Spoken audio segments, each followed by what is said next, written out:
E eu sempre costumo brincar que bipolaridade é como um camaleão, tá sempre mudando de cor, por assim dizer. Então, às vezes, ela se disfarça de outras condições que parecem e simulam, por exemplo, um TOC, um transtorno obsessivo compulsivo, mas na verdade é a bipolaridade que está por baixo. Ou parece que é um déficit de atenção e hiperatividade, mas na verdade é a bipolaridade. Ou seja, existe uma série de mudanças que ocorrem ao longo do período com alguém com transtorno bipolar que simulam outras doenças e dificultam o diagnóstico. Essa dificuldade em diagnóstico é algo comum, né, pro bipolar. Por que isso, assim? O que é exatamente a bipolaridade que é tão difícil, assim, diagnosticar? Infelizmente, o caso da minha mãe não é único, né? Se você pega a média de tempo para ser diagnosticado da bipolaridade é de 9 a 10 anos se você tem aquele transtorno bipolar que é o mais óbvio, que é o transtorno bipolar tipo 1. Se você tem algum tipo de transtorno bipolar mais sutil, como o transtorno bipolar tipo 2, você vai demorar, em média, essa é uma média mundial, não é só no Brasil, 13 a 15 anos, dependendo do estudo que se vê aí. Isso entre a manifestação dos primeiros sintomas e você receber o diagnóstico correto. Então, esse caso da minha mãe não é único, né? E foi, assim, o que pelo menos me motivou grandemente a aprofundar mais sobre e aprender mais sobre transtorno bipolar e principalmente a gente estar aqui conversando, né? Porque eu falo nas redes sociais, tem curso sobre isso, tem várias coisas que eu tomei para mim essa iniciativa de espalhar no máximo, no limite da minha capacidade, essas informações sobre a bipolaridade, que podem salvar vidas, na verdade, né? O conhecimento salva, principalmente na bipolaridade, onde você tem esse grande desafio para começar a receber um diagnóstico. E se você recebe o diagnóstico, ainda não é muita certeza de muita coisa. Por quê? Porque você precisa receber um tratamento adequado, ainda por cima. E o tratamento não é assim tão bem conhecido como outras condições, como o tratamento da ansiedade. Em geral, o tratamento da bipolaridade envolve uma complexidade muito maior. Por quê? Pela forma como é a condição. Primeiro, a bipolaridade tem um alto índice de comorbidade. O que é comorbidade? Outras doenças que vêm junto. Então, por exemplo, a ansiedade é muito comum. Você pode ter bipolaridade, transtorno de uso de outras substâncias, ou seja, a pessoa pode ter transtorno bipolar e quando aumenta o impulso, começa a usar drogas, como usar maconha, álcool, crack, cocaína, etc. Os bipolares, em algum momento, vão fazer abuso de substâncias. Essas comorbidades complicam o quadro, disfarçam o quadro. E eu sempre costumo brincar que bipolaridade é como um camaleão, tá sempre mudando de cor, por assim dizer. Então, às vezes, ela se disfarça de outras condições que parecem e simulam, por exemplo, um TOC, um transtorno obsessivo compulsivo, mas na verdade é a bipolaridade que está por baixo. Ou parece que é um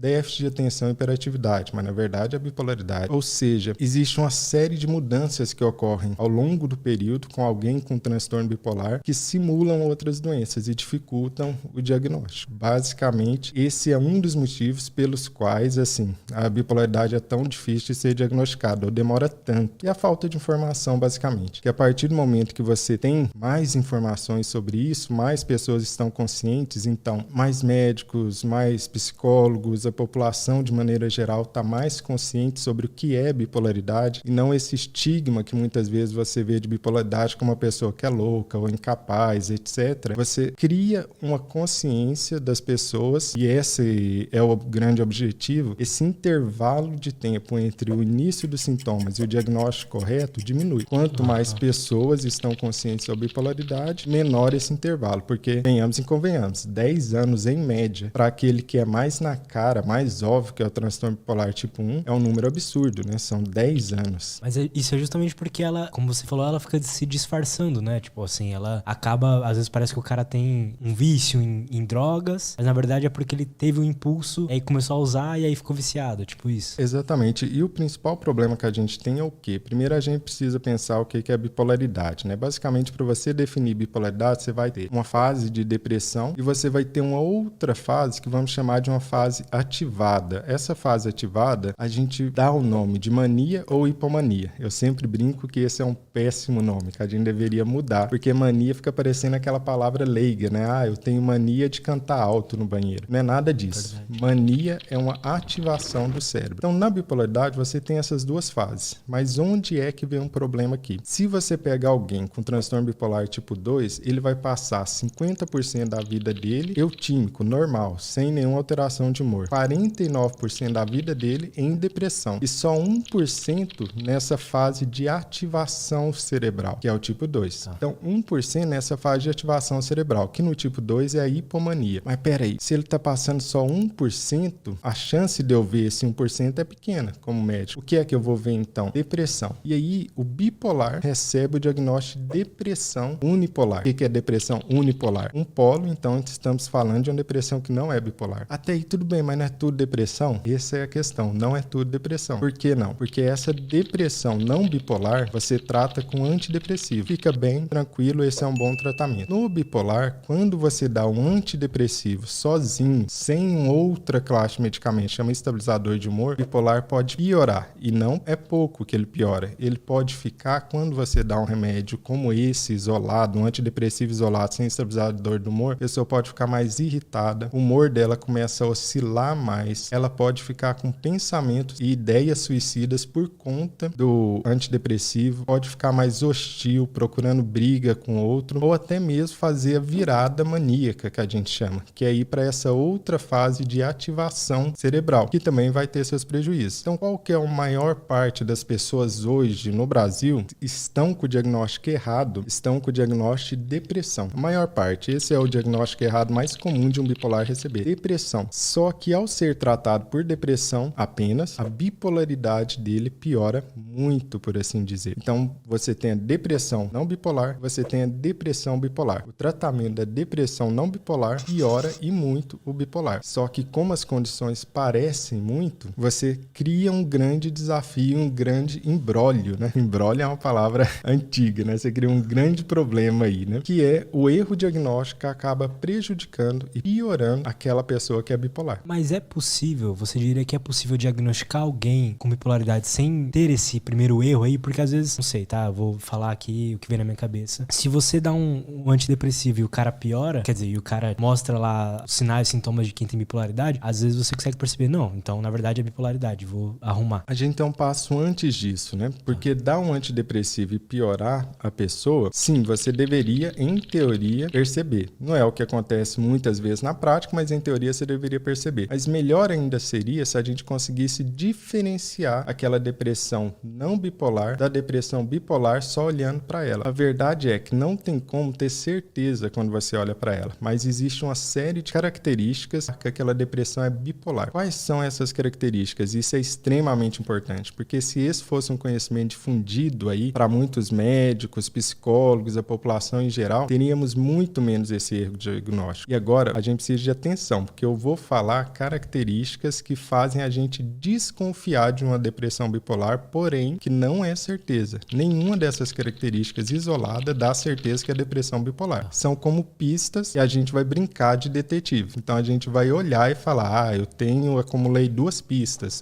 provavelmente é bipolar. Então vamos lá ver quais são as pistas de uma depressão para que a gente possa desconfiar que isso é bipolaridade. Primeiro, a pessoa tem uma coisa que a gente chama de alta densidade genética para transtorno de humor na família. Então, falando português.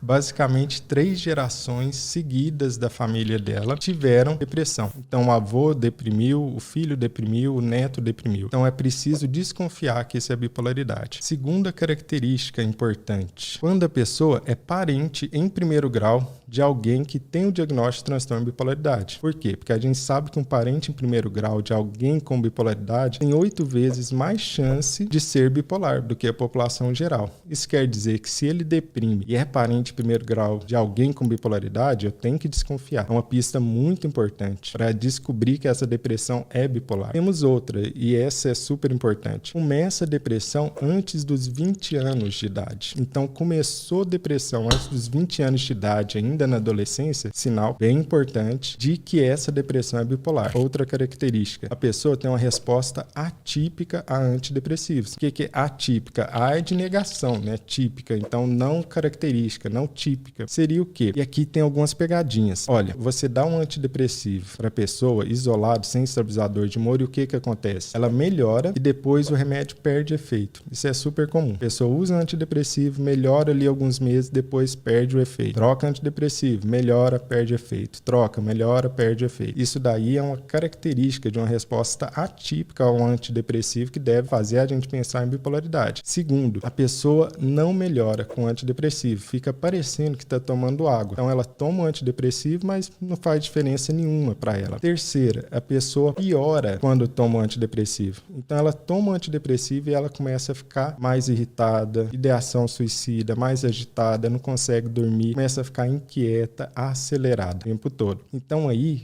a gente já tem respostas diferentes ao antidepressivo que nos fazem desconfiar. Isso é bipolaridade. Seguindo nessa nossa vida de detetive, né, tentando ver mais pistas, a gente tem um nome que é o seguinte: sintomas neurovegetativos reversos. Falando português, o que seria? A pessoa dorme demais e come demais. O que seria isso? Durante a depressão, a pessoa tem uma hipersonia. Ela dorme mais de 10 horas no dia e ela ganha peso de tanto que ela se alimenta. Então, quando você vê uma depressão, que a pessoa está dormindo muito, mais de 10, 12 horas por dia, ela está ganhando peso, isso é uma possibilidade de depressão bipolar. Outra característica que passa despercebido muitas vezes: depressão pós-parto. Metade das mulheres bipolares, 50% em média, alguns estudos falam em 60%, vão ter depressão pós-parto. É um período de extrema vulnerabilidade na vida da mulher bipolar. Por duas razões, basicamente. Razões biológicas, né, que o hormônio feminino cai, e razões sociais, como, por exemplo, a privação de sono para amamentar, que a pessoa pode ter. Então, se 50% das mulheres bipolares deprimem pós-parto, isso é um sinal para eu pensar nisso.